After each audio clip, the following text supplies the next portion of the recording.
trying to talk, but you're on mute. Okay, it shows we're live now. We're now live. Hello, can you hear me? Yes. Yes. Okay, awesome. All right, so I know we're an hour late, but we had technical difficulties. Of course, it's our first hangout, so thank you for those SACNISTAs who are tuning in. It says 0 viewers, but then hopefully we'll have some viewers tune in, and in the meantime we can hang out. And Gabi, Christian, I love your SACNAS shirts. Looking really good. Thank you. So why don't we just go ahead, and this will be recorded so we can have it as archived on our YouTube channel, and then we can put it on 2016 SACNAS. So, all right. So hi everyone. Welcome SACNISTAs to our very first SACNAS Google Hangout. Thank you for tuning in. Oh, I see we have 1 viewer. That's really good. So today we'll be talking about the application process for travel scholarships and research presentations for the 2016 SACNAS conference. We have an amazing panel with us today who's going to lead our hangout. I'm just here to moderate and make sure things move along. My name is Kiara Kabiliu, and I'm the SACNAS Communications and Marketing Coordinator. So without further ado, I'd like to introduce you to our panel. First we have Eric Curiel. He's Program Associate, and he manages for the conference. And then we have Katarina Puraduk. She's also Program Associate, and she manages research presentations for the conference. Then we have our special guests. We're very lucky to have them. We have Christian Casares and Gabi Serrato Marx. Christian is a postdoc at the University of Pennsylvania and is researching computational approach to studying epilepsy and cognition. Christian attended the conference in 2013. Then we have Gabi. She's a PhD student at MIT studying marine geology and geosciences, and she attended the conference in 2014 on a SACNAS travel scholarship. Both Christian and Gabi are past SACNAS travel scholarship recipients, and they presented their research. So it's just really, really great to have them here and have them share their experiences with us. Okay, so before we begin, just a few housekeeping items. Our first half will focus on Eric talking about the travel scholarship application. And then second, Katarina will talk about the application process for research presentations.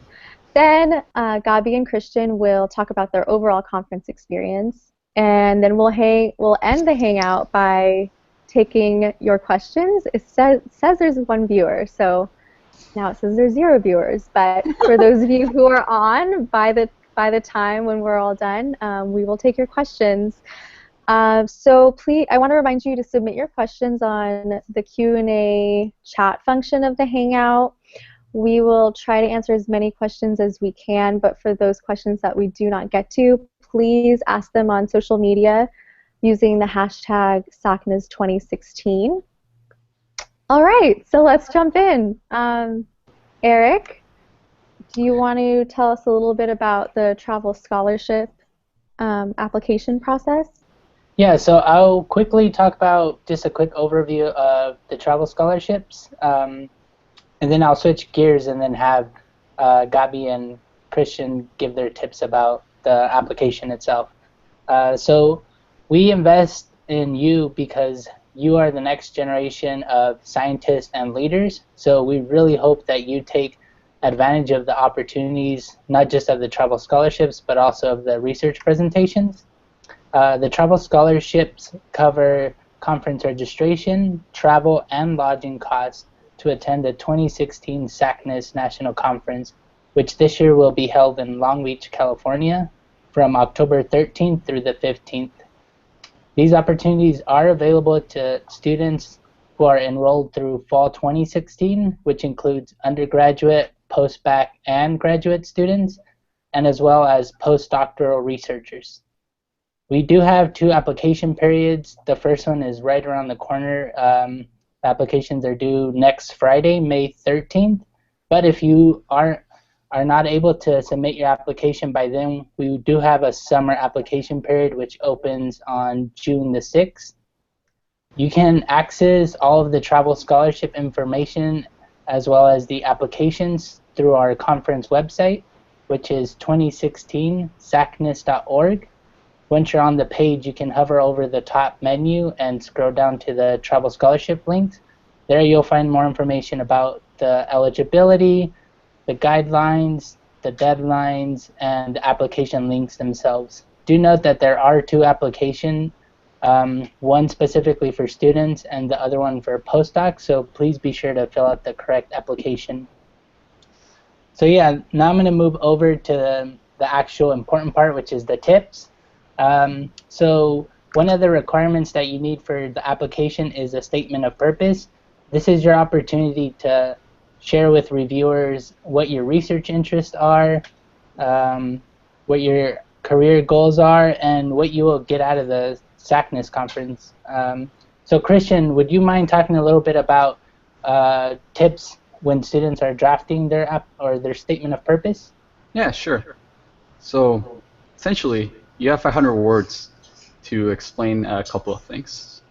What I would do first is to, in my first paragraph, briefly describe your career and your research and career interests. So, for example, you want to write down like your version of the elevator pitch, like a 1 or 2 sentence summary of your research.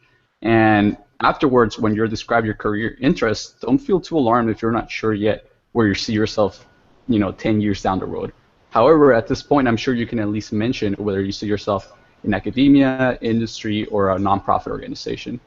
For example, when I applied, I knew I was aiming to have my own research group, so I explicitly stated that for a potential future in academia, it would first involve me attending graduate school, followed by a postdoctoral position, and eventually applying for tenure track positions. I'm sure you can structure your answer similarly for whatever career you want to do.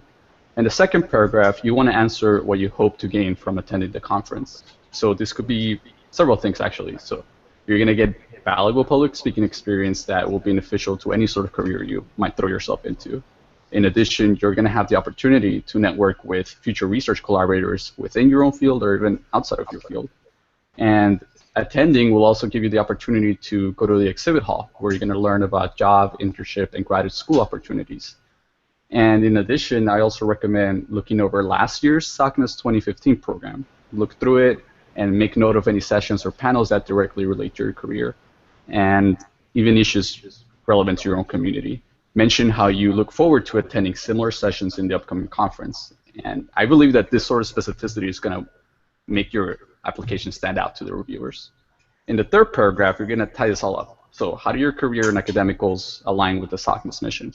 For me, it was a matter of stating how SACNAS mission of promoting Hispanic and Native American success rates related to my own career goals. So for example, there's a serious lack of faculty members that identify themselves with our communities, leading to cultural barriers and a potential lack of empathy in mentorship relationships. So I'm sure some of you wish that there were more role models in science that came from your ethnic background. So word your answer accordingly. I wrote that by accomplishing the goal of getting a PhD and becoming a research faculty, I would be able to directly address this issue from a platform that would allow me to give back to the organization, like SACNAS, as a speaker or a poster judge, and most importantly, as a future mentor to the students who attend the conference. So in essence, you want to describe who you are and where you're going, what you want to get out of the conference, and how both the goals of the conference and your own career perfectly align. And do that in 500 words, and I'm sure you'll do great. Awesome, thank you. And did you wait till the last day to write your statement of purpose, or how long did it take you to write it? Of course not. I took, I think, like a week to write this up. But definitely you got to let your PI know about the letter of recommendation way beforehand. Awesome. Gabby, did you have any additional tips as far as the statement of purpose goes? I would just emphasize what Christian said right at the end, that someone asked in our previous link about how to write a statement of purpose if you've barely started your research. But I think what he said is really great, that you can emphasize how your career goals really link in well with SACNAS and why you want to go to SACNAS. Why not any other conference? Why not a conference that's just for your discipline? Why SACNAS? So I think emphasizing that can really strengthen it. Thank you. Yeah, and that's really a good point. So one of the things I do want to emphasize is that the travel scholarship and the abstracts are two separate applications. So on the travel scholarship statement of purpose, don't emphasize too much about like what specifically your research is, but focus more on like what your research interests are and how it will impact your overall career objectives. So yeah, thank you. Those are really good points. So now I also want to focus on the letter of recommendation, which is the second important requirement that you'll need for the application. This is going to provide reviewers another aspect, or pretty much mentor's perspective of what your potential is. So Gabi, would you mind talking about how you selected a mentor to write your letter? Sure. So I was coming directly from a summer research program in REU at CU Boulder called SMART. So I had a very small lab. It was me, my PI, and then 2 grad students, and that was it. So I had a really strong relationship with my PI. He was my direct supervisor and mentor. So I asked him to write my letter of recommendation for me. And I think I asked him in person first, and then also sent him the information in an email so that he would have that as needed. And for me, it was important to get it to him as early as possible because I knew I wanted to attend the conference, but I also knew he had just had a young daughter, so I knew that he was pretty busy at home. So trying to get him the information about sending in the letter of recommendation as early as possible was really important. And I think if I had given him really late notice on it, that I don't think it would have gotten done. So I'm glad I gave him enough notice. Yeah, thank you. And that's a really good point, because don't make the assumption of waiting till the very end before you start your application and say like, oh yeah, my mentor can write a letter in a day, because you never know how much work they need to do beyond what it may seem like they're working on. Christian, do you have any additional tips for the letter of recommendation? Yeah, so not only do you want to emphasize to your PI that this is a research presentation, but what I would also do is, through person or an email, is briefly mention how SACNIS's mission of increased minority STEM participation is important to you personally and why it's relevant to your own career. And I think that you mentioning this is going to catch their attention, and it will also give your mentor more to write about in their letter, because the letter asks them to describe how you as a student would benefit from attending. And I feel like if you give them that information before they ask, it will just speed up the entire process. And yeah, like, you want to give them plenty of time to write the letter, and I wouldn't take it personally if they submit it the day before the deadline, because chances are that they are very busy people. Awesome, thank you. And then the very last thing that I'll talk about is the transcript, which you will also need for your application. Do note that we only require an unofficial transcript, so don't worry about having to pay or waiting to order an official one. You can just get a free unofficial one from your student web portal. Christian or Gabby, do you guys have any tips on the transcript? On how to maybe obtain? Yeah, so for me, my college had it as just like a printed PDF version of it, so I just downloaded that and attached that to my application. It was very easy to do. Yeah, and if for some reason your university doesn't have like a downloadable unofficial transcript, you can take like a screenshot of your computer screen of the unofficial one and submit that. That's what I did. And just so that you're not using your phone to take a picture of the screen, if you have a Windows computer, just go to the search prompt when you click the Windows icon at the bottom and just type snipping tool. And that thing is going to change your life, trust me. Thank you. Yeah, so if you do use a screenshot for your transcript, please make sure that you do it on your computer and that the final result is something that you can actually read. We have had some students try to take a picture of their transcript from their computer, and it's very blurry and unable to read. So if reviewers do have a hard time reading your transcript, they will not accept it. So just make sure that however you obtain it, that it's readable and clear for the reviewers to read. I think the last thing I wanted to talk about was just that you do have to be a current SACNIS member before applying for the application. So on our website for the travel scholarship page, you'll see a link to make sure that you have your membership updated. And then the second thing is that most of our funding currently is for students interested in biomedical and behavioral research. But we are also accepting students who are in interdisciplinary sciences. So for example, we accept students who are in chemistry, who are maybe studying like biochemistry, computer science students who are maybe working on models that have biomedical applications, applied mathematics, and also like biomedical engineering. So if these are your primary disciplines, make sure to put those in the discipline field, and then do talk about your like biomedical or behavioral research interest in the statement of purpose. And yeah, I think that pretty much wraps up the travel scholarships. Just to be super clear, Mm-hmm. should you still apply at this point if you are not? So I'm in geoscience. Uh-huh. Should other students in geoscience still apply for a travel scholarship? You could, but Knowing that it's going to be a tough field. yeah, at this point we don't currently have funding for like say geoscience. So hopefully if we do have more funding by the time the summer application comes around, then I would maybe encourage you to wait until the summer application, because sometimes we do have some sponsors that come in like last minute and do offer funds for travel scholarships that are not just restricted to students interested in biomedical or behavioral research. Great, thanks. Just want to make that clear for when people watch later on. Yeah, that's a good question. Thank you.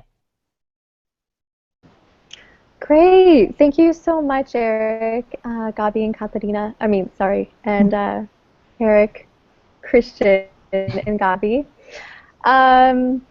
So now we'll switch over to focus on the research presentation aspect of this hangout. Katarina, do you want to start telling us about the research presentations? Yeah, sure. I hope I can answer some of your questions. So, as you know, research presentations are one of the most vital aspects of the conference, focused solely on your growth as scientific professionals. Come to 2016 SACNAS and share your research to mentoring scientists, judges, and other students in your field.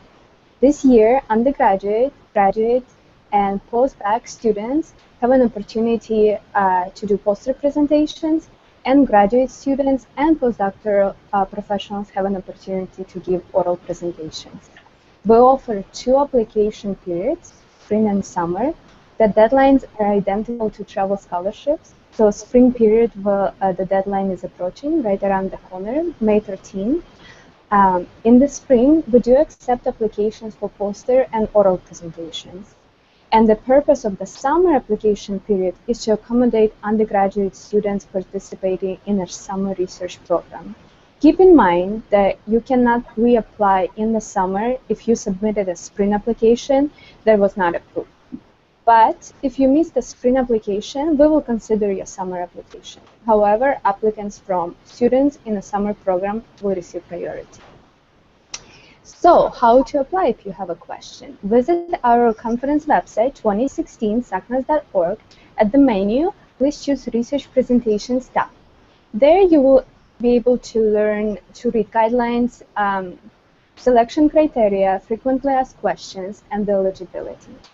In order for you to apply, you have to be a SACNAS member and also have the following information: title of your research, abstract text, 250 words maximum, the contact information of your home institution, college dean, and department chair, and full names and degrees of all the authors contributed to your research. For the abstract text, we're looking for the following components: introduction, hypothesis, methods, results, and conclusion. Keep in mind when you start your application and right before it asks you to submit your to enter your abstract text, you will be able to view samples of bad and good abstracts with the comments, so you can get a sense. Also, I encourage you to start the application as soon as possible. After submitting it, you can always go back and edit your answers. So that way you can get familiarized with the steps we have in the process. Gabby, I have a question to you. Can you share with your experience who helped you and how long did it take you to develop your abstract? Sure. So I first sent my abstract to my main advisor, my PI. I wrote it first as best as I could and then got his feedback on it. And so we went through, I think it was about 5 rounds of revision. And I also sent it to a couple of my peers in the summer program so that I could get their opinion on it as people who were outside of the geoscience field, just to make sure it was clear to anyone reading it and not just my research advisor who knew exactly what I was talking about anyway. So it took, I would say, about a week to go through all of those revisions altogether. But I feel like at the end of it, it was a much better finished product. So I was happy to go through it, even though at the time I was a little bit frustrated to have to keep revising it. But it's worth doing. Thank you. That's great. Many students are concerned that the deadlines are approaching and they don't have the results. So Christian, what would your advice be to students that haven't obtained their results but the deadlines right around the corner? Yeah, sure. Sorry if it sounds a little weird, the washers in the back. So my first tip is don't freak out. It's a lot more common than you would think. And don't be afraid of stating that your results are currently preliminary. I mean, if you have any. And if you don't, then write that part of your abstract stating how your data analysis is pending. And give your educated guess on what you expect your results to look like and how they will support or not support your hypothesis. So a final tip is to end the abstract with some solid future directions. You know, if it looks a little too empty because you don't have results, then you can add some meat by speculating in an educated way how are you going to move the research forward regardless of how results are going to look like. Yeah. Thank you, Christian. Yeah, I think this is the process. Thank you so much. Those are really great insights.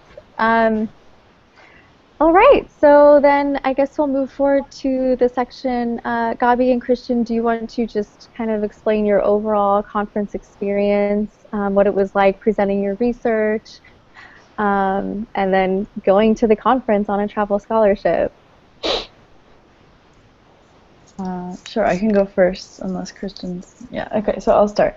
I would just say that my experience going to the conference was really, really life-changing, that it really impacted how I see myself as a scientist and also how I see sort of the field in general of academia. That it was the first time that I had seen so many Latino scientists in one place, and I learned a lot more about Native American culture just being in one big conference room and talking to my peers who were Native American, and that was something that, coming from a small school in Maine, that I didn't really have an exposure to before that. So other than learning about science, which was a big part of my experience, I got so much cultural education and so much solidarity in some ways. Like, it sounds kind of silly to say, but it was really cool to see that that I wasn't alone in being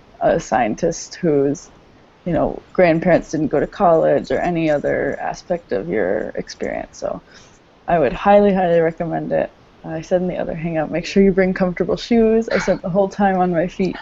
I made great friends, and I really recommend attending to anyone who's even considering that maybe that's a good option for you. Especially being on the travel scholarship. I had a roommate who was also on a travel scholarship, and we were all in one area of the hotel, so even once the official conference programming was over, we were able to spend time together and get to know each other better. So it was overall an awesome experience, and I'm hoping to return this fall. Hopefully you'll see me in Long Beach. Okay, so attending SACNAS for me was particularly memorable because it was the first research conference I ever attended, and I think that it set a really nice precedent for future conference I attended by helping me get over, public speaking fears, which is something that takes a bunch of practice. It also gave me a little affirmation that I really actually knew what I was talking about with my research, because if you're not exposed to these, chances to prove yourself, you're gonna start feeling overwhelmed by the feeling of imposter syndrome. And also there's the whole social aspect. You're gonna have fun exploring the city after the events of the day, of course, with other, like-minded scientists who also happen to be your age. And it really gave me the impression that while we may be a minority in campus, there are in fact a lot of us out there once we come together. And like Abby said, it is really empowering to realize that that's the truth.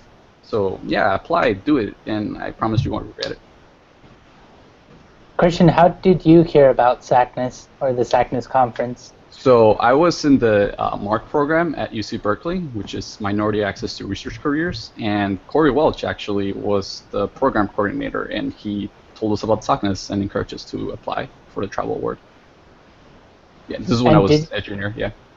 Was this your first conference, or had you attended? Yeah, it was my first research conference ever. Like, I don't travel a lot, so this was it was mind-blowing, even, not just from a research aspect, but also culturally, and I got out of California for a bit, so that was cool. Nice. Gabby, same question. Was this, or how did you first hear about the SACNAS conference, and was it your first conference you attended? Yeah, so I first heard about it from my program as well. So the SMART program is Summer Multicultural Access to Research Training. I hope I got that right, but it's at CU Boulder. And that was a great program, and they really early on encouraged us to become members of SACNAS, and that was my first time ever even hearing that there was a society with enough members that could exist, and I couldn't even imagine the size of the organization and the conference and the whole thing. Like, my mind was totally blown when I found out that this even existed.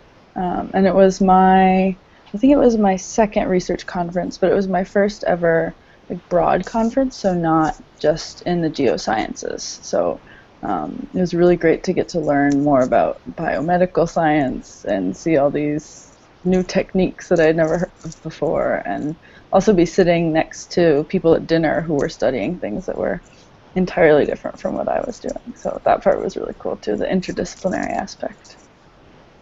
Awesome.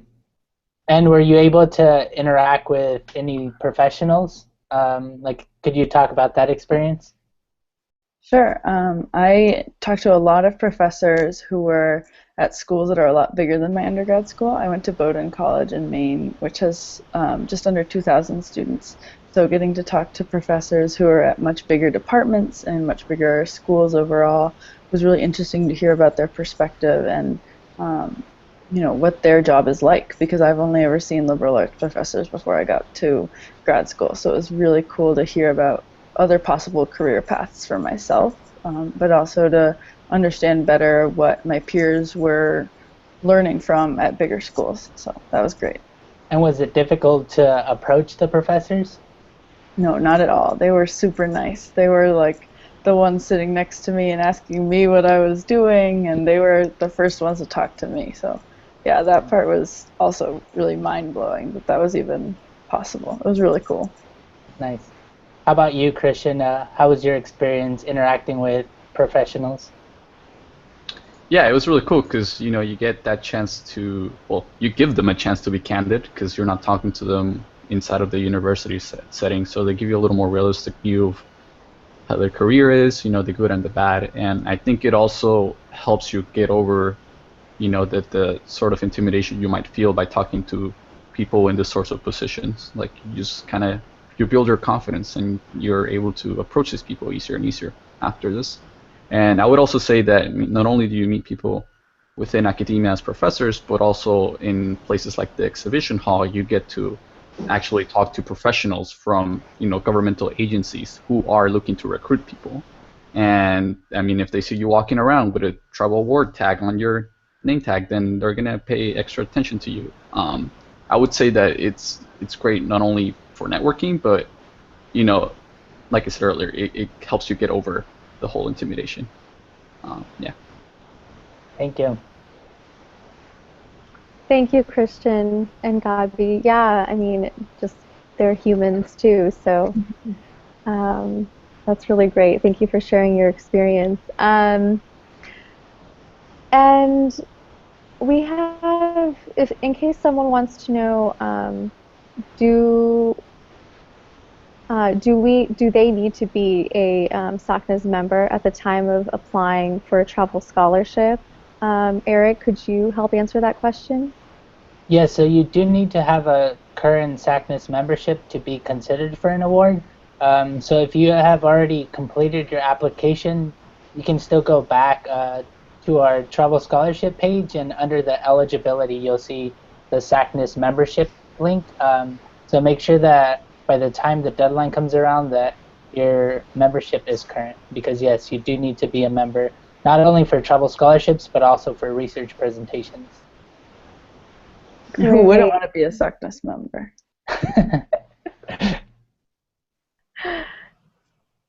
Yes, that's very true.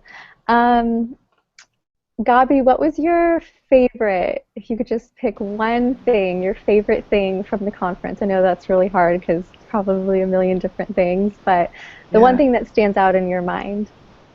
I think a big part of it was when I was presenting my research and people came up to me and really treated me like an expert on my research. And they didn't care that I was an undergrad, they didn't care it was a summer project.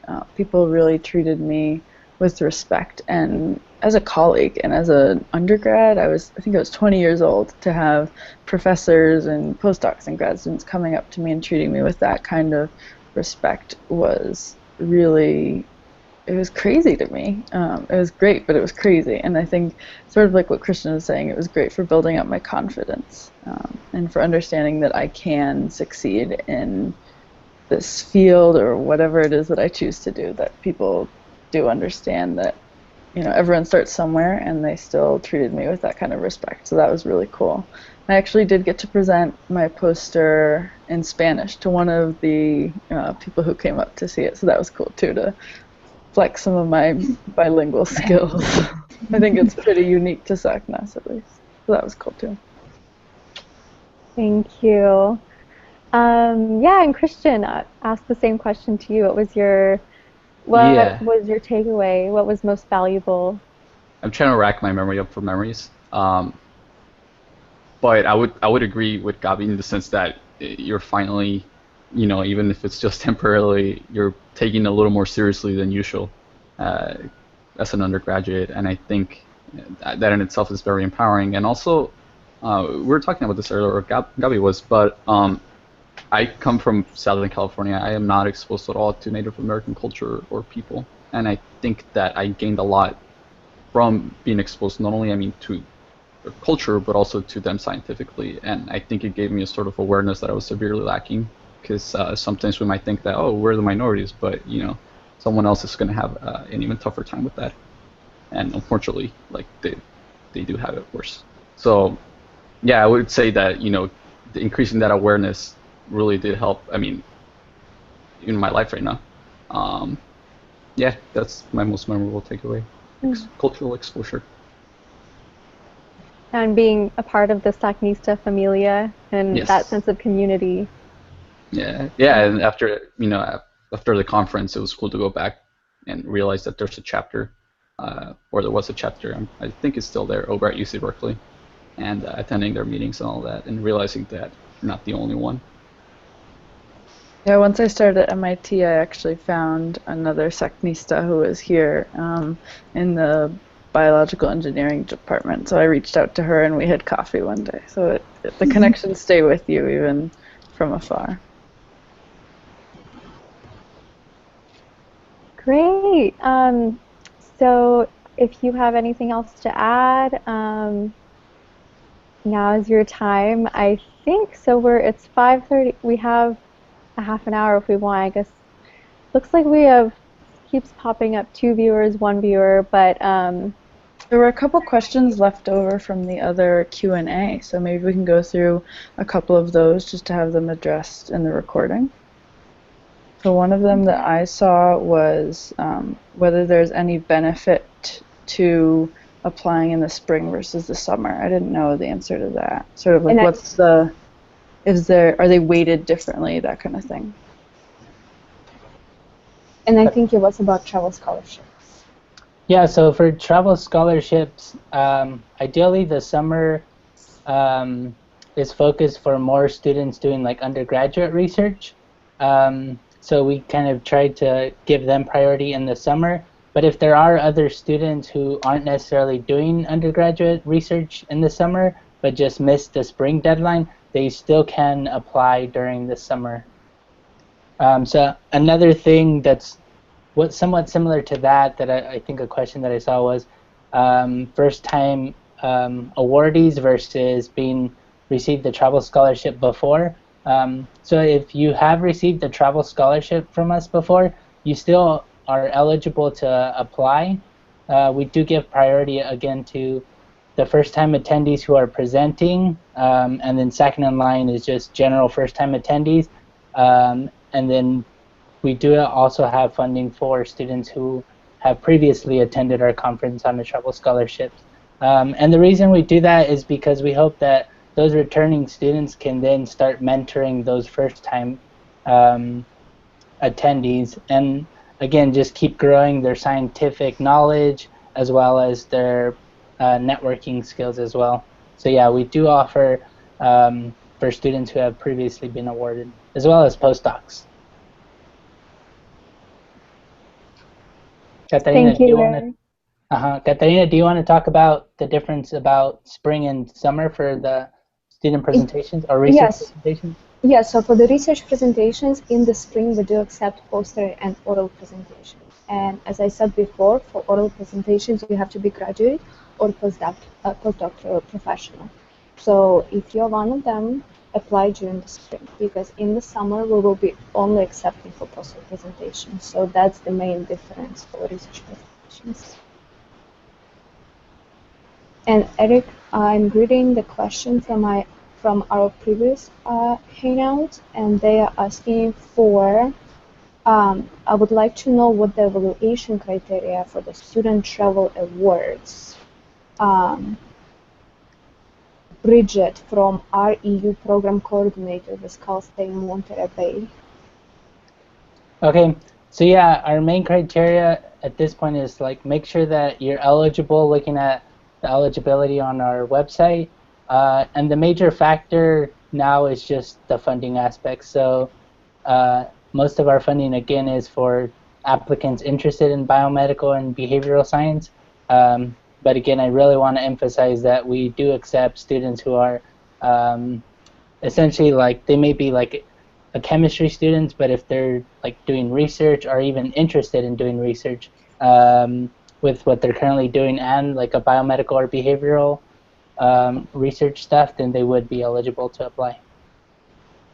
And there are some great guides on the SACNAS website for, I think, for fundraising and for looking at funding other than the travel scholarship, right? Are those still up? Yeah, and I think we will provide more information on that as well, making sure that we have them updated for this year. So if you, I'm just thinking about my geoscience people out there, so if you're feeling like you're not going to get a travel scholarship, definitely still apply to do your research application or research presentation, and then hopefully you'll find funding another way. Yeah, and if you are a geoscience student or any other discipline that's maybe doesn't have any interest in biomedical or behavior, like please keep checking our website, because if we do have any additional funding come up, we will have we'll post the updates on our travel scholarship page. And also make sure that you subscribe to our mailing list if you currently aren't on there. So I believe if you go to SACNISTAS.org, and then I think if you hit let me double check real quick. Make sure I give you the correct instructions. So yeah, if you're on the SACNIST.org, if you go to the bottom right-hand corner, you'll see a link to sign up for our emailing list. So we'll make sure to send out email updates for things such as new funding resources or any updates on deadlines or things like that. Also, just to add in, if for whatever reason you can't acquire travel funds through SACNAS, chances are that your university or college has something that's similar to a student opportunity fund that you essentially write what would look like a lot like the SACNAS application, but it's up to the university, and it's kind of like trying to win a little grant. And usually, I mean, if you explain what SACNAS is, I think your chances of getting some of that money are pretty high. Also, something that I want to add in, if you attend the conference and you meet anyone that you sat next to at a dinner table, like I'm talking about professionals, or maybe you saw at a booth that they were gracious enough to give you like their business card or something, I really recommend that you don't forget to email them after the conference. And I mean, not necessarily to like suck up or something, but like at least mention like, hey, thanks a lot for taking the minute or two to get to know who I am, and like be willing to give you my card or be willing to give me your card. And I really think that goes a long way, because usually people are meeting a lot of people at these conferences, and unless you do something like this, it's very easy to forget, or in the sea of faces that people see. So yeah, I recommend that you touch base with anyone you meet that gives you an email like a week or two after the conference to keep the memory fresh. Yeah, that's a really good point, Christian. So back to your first point, Christian, about if you know that you're not eligible and you're trying to look for alternative funding sources, we do have the statement of purpose prompt and questions that your letter of recommender should address on our guidelines page. So you'll find all of those specific questions on there. And like Christian was mentioning, if you do decide to like apply through your university, usually they do have like proposals that are very similar to the travel scholarship application, so you can use our questions and our topics kind of to help you come up with those proposals.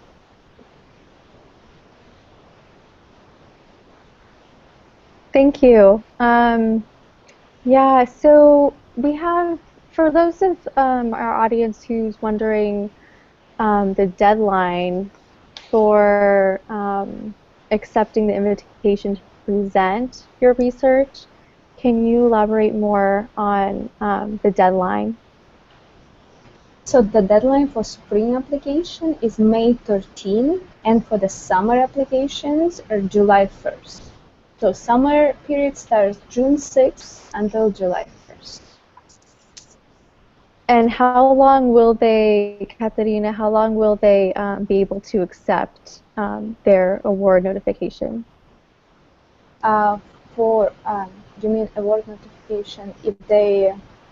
Or application. I misunderstood your question. So once you say, oh yes, we want you to come and present your poster, how long do they have to decide if they can come or not come? Yeah, so they will have 2 weeks to accept their presentation, and they will receive an email with the link provided where they have to go and accept that presentation or decline their attendance. And right after that, the final confirmation of their presentation would be registration. Mm-hmm. Great. And then I think, so we do have, I'm looking at more questions. I don't think we answered this already, but I was wondering if you could, SACNAS looks for in a student's travel scholarship application. So yeah, just make sure, I think Christian and Gabi hit on these points. It's essentially based on your statement of purpose and your letter of recommendation. Those are really the 2 major components that reviewers are looking for. So just making sure that you address all of the topics that are on the guideline, and then as well as your recommender addressing the points on there. And I think Christian and Gabi did a really good job of providing tips on what specifically to include. Yeah, general writing tip: be direct, use your active voice, and always assume people don't have your attention when they're reading. So the easier you make it for the reader, the more they'll absorb. That's good advice. Yeah. Great. So I think we can wrap up now. Again, we have collected in the previous link that we had that we were not able to get working. But we have collected your questions, and we will answer all of them through social media, and you can also email us your questions at travel scholarships at SACNIS.org and presentations at SACNIS.org. And then again, we have this archiving this live hangout for those who were not able to join since we did start an hour later. Thank you for your patience, and we appreciate the viewers who we do have. Thank you for tuning in. But again, for those who weren't able to join us, we will have this live hangout on 2016sacnas.org. Also, go there for more resources, and if you have questions about research, presentations, and travel scholarships. And then again, we're on social, so just use the hashtag SACNAS2016, and we will do our very best to answer your question as soon as we can. So thank you for joining our first hangout, and I'm sure that the next one we will have ironed out the kinks, and it will start promptly when we say it will start. But I think we still got a lot of great insights and knowledge. Thank you so much, Eric, Katarina, Gabi, and Christian for sharing the tips and advice for students and your experience. So. Thanks for having us. Yeah, thanks for having us. Thank you. Thank Best of luck, you. everyone. Okay, bye. Bye.